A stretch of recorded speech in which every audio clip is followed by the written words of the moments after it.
ज्येष्ठांच्या सोयीसाठी आणि मृत्यूपत्रावरून होणारे वाद टाळण्यासाठी नोंदणी आणि मुद्रांक शुल्क विभागानं पुढाकार घेतलाय। मृत्यूपत्राची नोंदणी करण्यासाठी सरकारनं 100 रुपये नोंदणी शुल्क निश्चित केलंय। त्याची नोंदणी कोणत्याही दस्त नोंदणी कार्यालयात करता येणार आहे। ज्येष्ठ नागरिकांच्या घरी जाऊन मृत्यूपत्र करून देण्याचा राज्यातील पहिलाच प्रयोग पुण्यात राबवण्यात येतोय।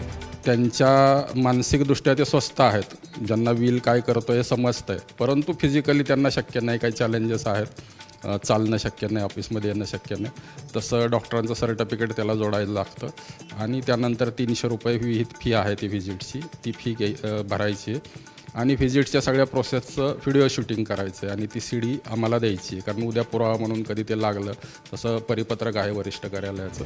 पुण्यातला हा प्रयोग राज्यातल्या इतर जिल्ह्यांमध्येही राबवण्यात आला तर ज्येष्ठ नागरिकांना मोठा दिलासा मिळणार आहे।